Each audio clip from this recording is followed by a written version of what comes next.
At least 300 civilians have been killed by US-led coalition airstrikes in Syria over the past 2 years.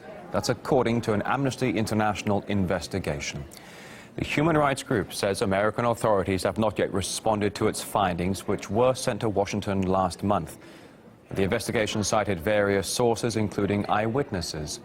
Amnesty adds the coalition could be significantly underestimating how many Syrian civilians are falling victim. The group also adds it's high time the US came clean about the full extent of collateral damage. RT's Gayane Chichikan spoke to the US State Department. Human rights group Amnesty International is concerned that the Pentagon, quote-unquote, significantly underestimates the civilian casualties in its operations in Syria. Last month, they provided the Pentagon with evidence of 11 airstrikes that appear to have led to the deaths of 300 civilians in Syria. And the group says so far that evidence has been met with silence. Why the silence? The State Department referred us to the Pentagon with that question, but added that the U.S. takes all allegations of civilian casualties very seriously. Why the silence? Well, I would refer you to my Defense Department colleagues on this.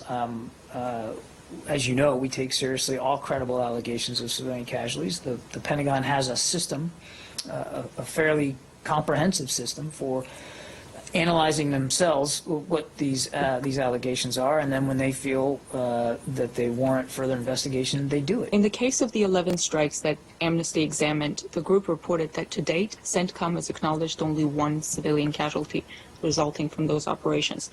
Do you think the Pentagon could be a bit lenient when investigating itself? I can speak from a personal and long history that the Pentagon is not lenient on itself when it comes to investigating its own behavior and conduct, particularly in a time of war. The 27-page memorandum which Amnesty sent to the Pentagon details nearly a dozen cases where coalition operations in Syria appear to have gone awry. The memo notes, quote, "For several incidents, no military objective could be discerned, and reports indicate that the only casualties were civilian." Goes on to say the loss of civilian life was so high in a few attacks that it is difficult to see how a significant enough military advantage could have been anticipated that would have outweighed the risk to civilians, end quote. More than a third of the deaths Amnesty reported were the result of coalition operations to liberate the areas in and around the city of Manbij from ISIL.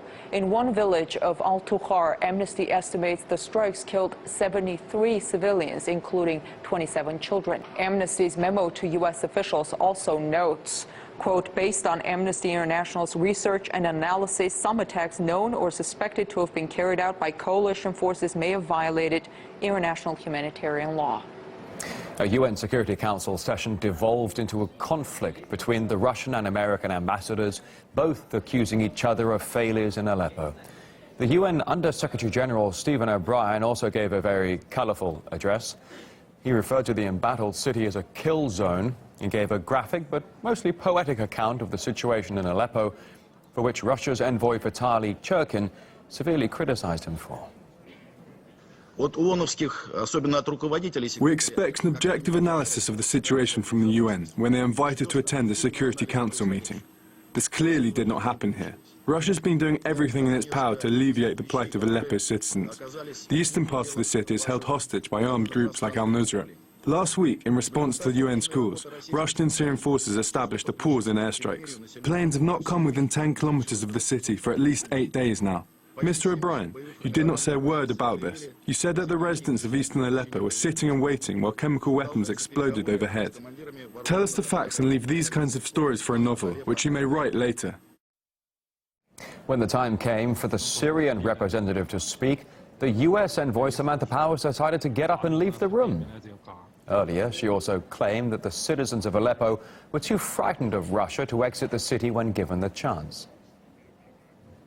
Russia made an announcement about 6 humanitarian corridors and urged people to take those corridors, including people with arms, as the Russian ambassador recalled, but also medical evacuations and so forth.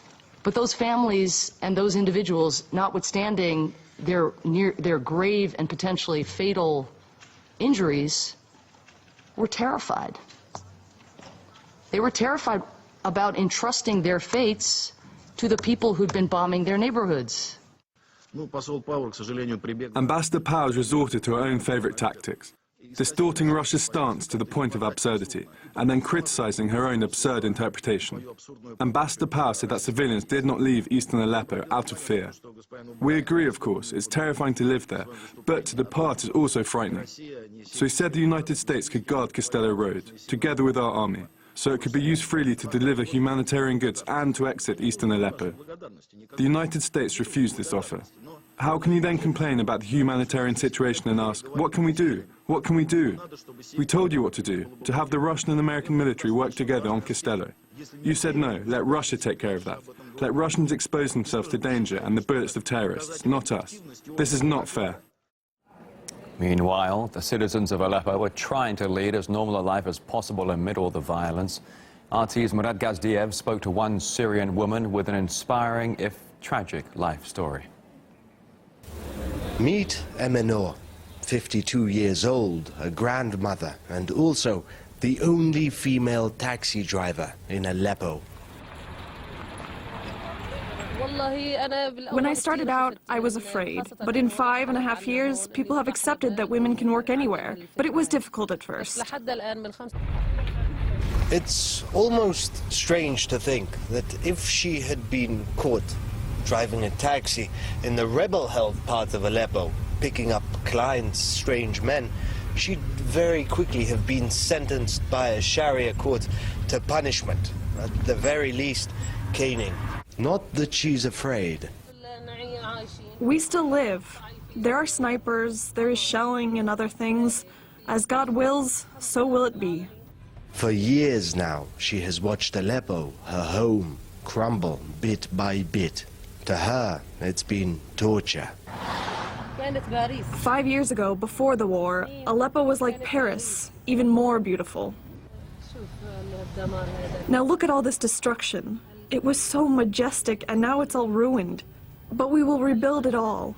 And most importantly, our soldiers will go back to their families and their mothers. Those last words were personal. She's lost more than just her house in this war. She invited us back to her new home.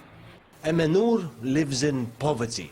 She was given this apartment, if you can call it that, by the Syrian government to live in temporarily, and like most buildings in Aleppo, it hasn't escaped unscathed.